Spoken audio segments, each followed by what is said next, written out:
I've never been a big fan of manual espresso makers because they're often a lot of work just to pull one shot. And honestly, they're a hassle to clean up after. So I never expected I will love this one so much. This is the Flair 58 Plus 2, and it fixes almost every issue I've had with manual espresso so far. Some people even claim that it can produce coffee on par with far more expensive machines, which is a bold claim. And I'll give you my thoughts on this as I answer the question. Is it worth making the Flair 58 Plus 2 your daily driver? Let's find out. Alright, if you're new to the challenge, if you're new to this channel, let me clarify something. This is a hands-on review.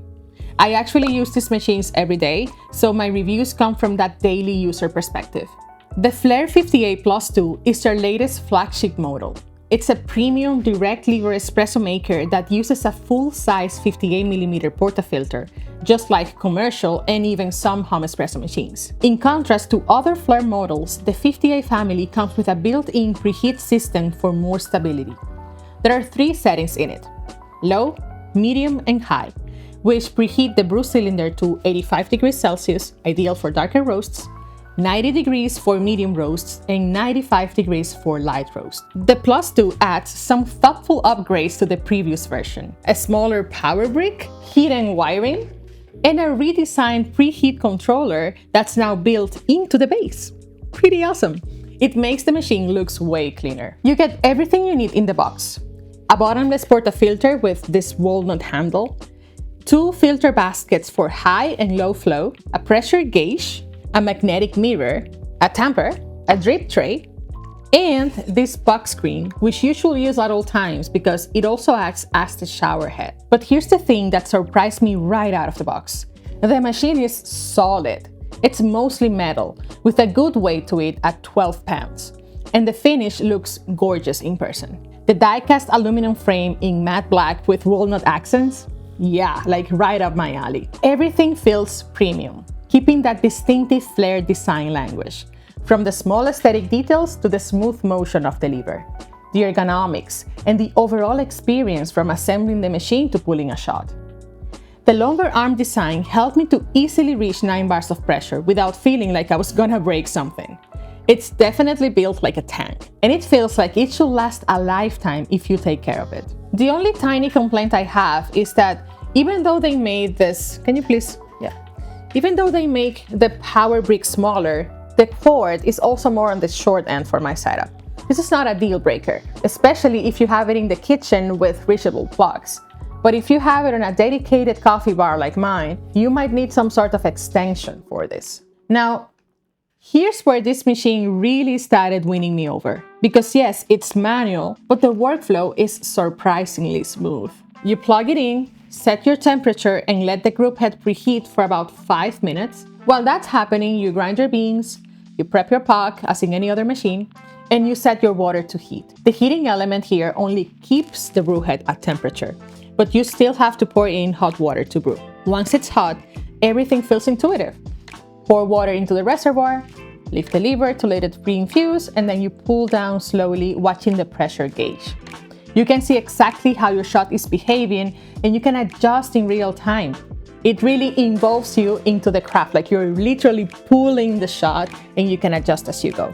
Cleanup is also way easier than I expected. Just lift the lever to flush any remaining water. You knock your puck, your rings, that's it. There's no back flushing, no descaling, and there's little to no mess. And because of the built-in valve system, you don't have to pull the group head off between shots. Just lift, refill, and go again. This makes a huge difference in workflow for sure. After a few shots, I started realizing why so many experienced baristas gravitate towards this espresso maker. The workflow is actually relaxing. It feels deliberate, personal, like you're participating in the espresso process instead of just pushing a button. And if you're watching this thinking, okay Liz, this looks amazing, but I'm not even sure how to pull a good shot on my Breville yet.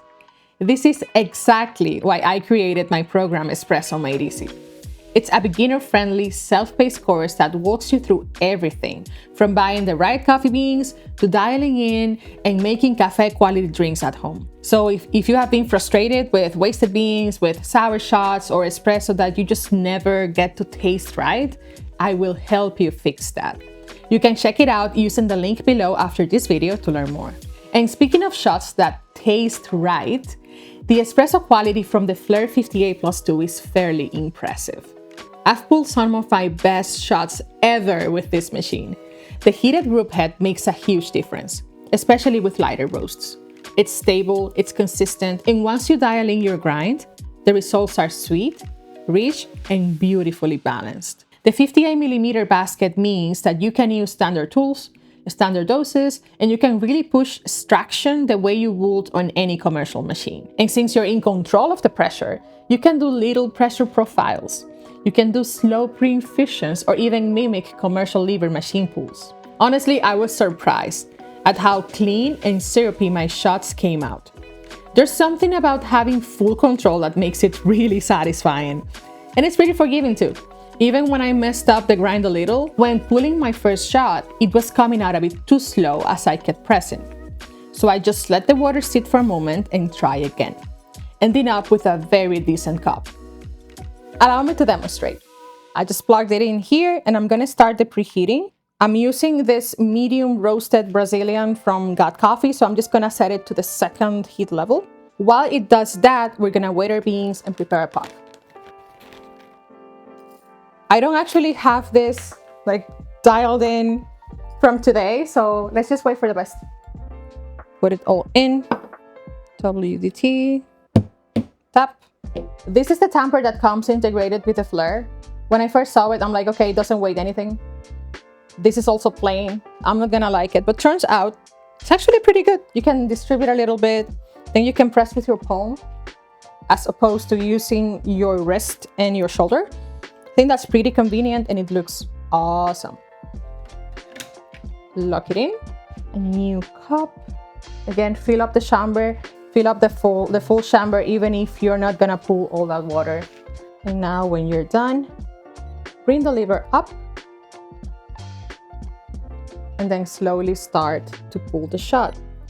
And pulling at 9. You have the option to just keep the pressure low now to help with the pre-infusion, and then up your game. Get up to 9 bars in controlling the shot. It's actually a very nice flow. So pretty. At the end, you just kind of let it go until the dose is complete, which is about now. And there it is. It smells so good. Let's try it. Damn it, this is a good espresso. So freaking good. It's so good. Balanced, syrupy. It has an amazing body to it. There is not an overwhelming like sourness or bitterness to it. It just feels right on point. Shout out to Daddy Got Coffee. Justin, you killed it with this blend, and everything that you're doing is just fairly fantastic. So congratulations to you. And to the Flair, who helped me pull and extract that amazing coffee today. On the opposite scenario, if the shot was coming too fast, it's actually as easy as slowing down on the pull to control the speed. And even then, you can get pretty good results. This is certainly something that you can't get with a normal pumped espresso machine, because once the shot's going, that's it, you're locked. With that said, how does the 58+2 compare to other machines? Before looking into semi-automatics, let's talk manual. The one everyone compares this to is the Cafelat robot. The robot is about $400, all manual, no heater. It's simpler, yes, but it's also faster with temperature. The Flair's preheat system solves that problem at a higher price point. The robot might win on simplicity and even portability, but the Flair wins on ergonomics and control. I would love to try them both side by side to look into the espresso quality and also to give you a fair comparison. And compared to traditional entry-level machines like the Gaggia Classic or the Breville Barista Express, well, those are easier machines to use on the surface, but they're also more maintenance heavy over time. The Flair is not a beginner's machine, and I can't recommend it to someone who's just starting with espresso making. But if you're not an absolute beginner and you're considering a switch, an upgrade, or just making your mind between pump or manual for your coffee bar, think that you'll be trading automation for longevity and control. In skilled hands, the Flair can get you repeatable, high-quality results in a way that semi-automatics in that price range never could. And talking of price, let's address the elephant in the room. At around $700, this thing isn't cheap. And yes, a lot of people online have called it overpriced for what it is. You could technically buy an entry-level espresso machine and a grinder for that same budget. Keep in mind that you should pair the Flair with a capable grinder as well. And with budget espresso grinders starting at around $300, add up accessories and a kettle, and your final setup will certainly break the $1,000 mark. But here's the thing. This is not trying to compete with Breville or Gaggia or any beginner setup. It's built for people who want complete control over their espresso and to elevate their game. The build, the ergonomics, the preheat system, all of that adds up as well. And for what it does, I think it's actually one of the most refined manual espresso makers on the market. Now, there's definitely debate about the price online. Some people feel that Flair keeps bumping the cost up with every version, while others think that the upgrades actually justify it. Personally, I fall somewhere in between. It's premium, but it feels like it. So who's this machine really for, and who should skip it? If you think of it as a premium, analog alternative to high-end espresso machines, it makes sense, especially since it'll basically last forever and it doesn't need any maintenance beyond cleaning and the occasional O-ring replacement. But if you're the kind of person who loves the process, who enjoys experimenting and learning and looking to elevate your espresso shots and just be nerdy about it, this machine is made for you. If you already have a great grinder and you're chasing better espresso flavor, this will blow your mind. It's almost perfect for people who mostly drink straight espresso or Americanos. But if you want convenience or if you make a lot of milk drinks, this probably isn't your best choice. I didn't expect to love this machine as much as I do. I went into it skeptical, expecting to be frustrated, and instead, I found myself really enjoying the process. The shots are fantastic, the workflow feels natural, and it's just fun. I started this review thinking manual espresso wasn't for me, and somehow, this machine proved me wrong. But now I want to hear from you. Do you think this is a better alternative to a semi-automatic setup? Or is it just too expensive for what it offers? Maybe you have used one and you had a different experience than mine. Tell me everything in the comments and let's have a conversation. Thanks for watching.